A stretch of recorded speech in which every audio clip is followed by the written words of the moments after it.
Welcome to the BF Anderson Technical Report for October 27th. Let's take just a quick minute before we get into the charts just to kind of reflect on where we are in the business cycle. You know, I'm of the opinion that the economy has pretty much a natural ebb and flow. You know, the politicians can do whatever they want to do and the economists can say whatever they want to say. But I do believe that there is a natural ebb and flow. So, you know, early in my years in the industry, I had a mentor, and his name was Gene Newton, good friend, fine fellow. And Gene used to say to me that there were really only two factors that were relevant to the stock market, and that was interest rates and earnings. So here we are getting third quarter earnings results as we speak.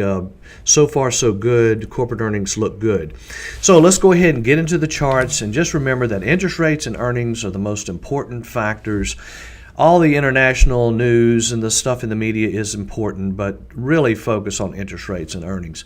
The first graph here that I want to point out here is called the GLD, which is a ETF of actual physical gold.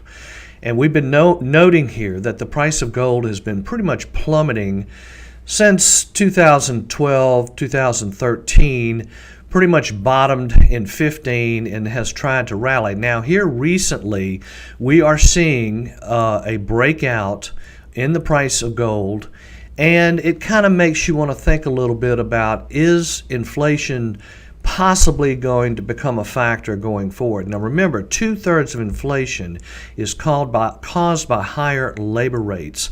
So here we are, we're pretty much at full employment, and they're talking tax cuts which could potentially heat the economy up. But just like waiting for Godot, inflation just doesn't seem to be happening. In fact, Chairman Yellen recently stated that she just could not understand why inflation was not higher. Now, the other chart, we're just going to kind of randomly go through some charts here this morning. This is, again, the Russell 2000 Small Cap Index. This is the small stocks.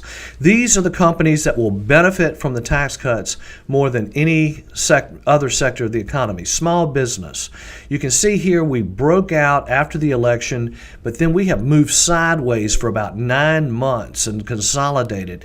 But here recently we have broken out. Is the market discounting something positive regarding tax legislation? We'll have to see. It's going before the Congress. Now, the other point I want to make here, this is the Dow Jones Global Index. This is just showing you that internationally things are really doing well. The markets are doing well around the globe. Economies are starting to grow again, and it's synchronizing. So this is a very, very positive chart. Another chart that I think is important right now is the Dow Jones Transportation Average. Again, if the trucks are moving and the ships are sailing, we're going to see a tremendous improvement in the economy, and I believe the Transportation Index is pretty much saying that. Now, one graph here that I think is very, very important at this point, and we've been talking about this. If you look at the 10-year U.S. Treasury yield, now this is the yield on the U.S. Treasury note. You know, you have to realize that interest rates have been dropping for 35 years. Now, interest rates drop because there's little demand for capital, or the economy is soft, or there's no inflation type of situation.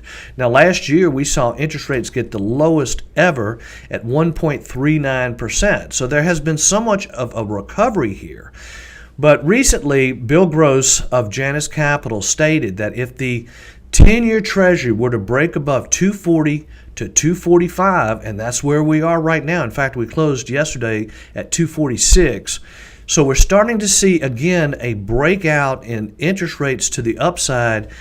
Now, we don't want to see credit shut off and things like that. I don't believe that's coming.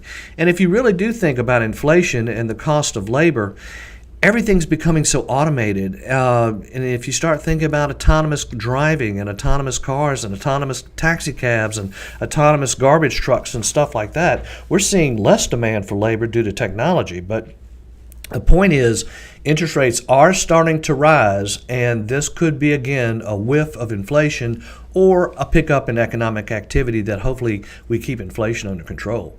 Now let's get into the top five.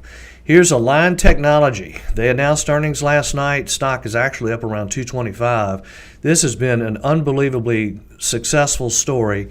They are involved in a product called Invisalign, which is a dental apparatus that goes in the mouth and straightens teeth. This is disrupting the orthodontic industry to an extent. Orthodontics use the product, but it has changed the way people straighten their teeth.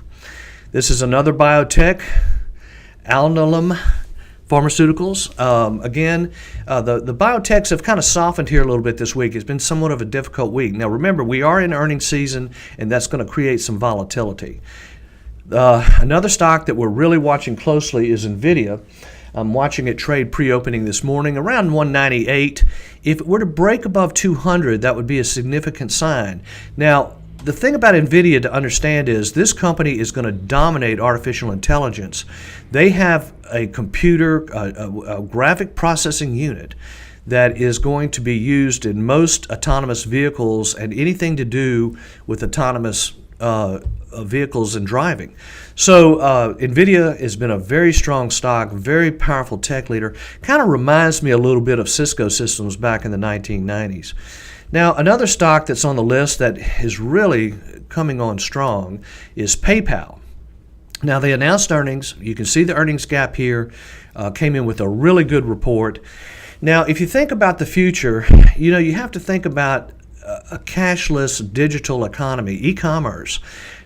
In China, for example, very few people carry credit cards. In fact, most merchants don't even take credit cards. Everything's done over the mobile device, meaning the mobile phone.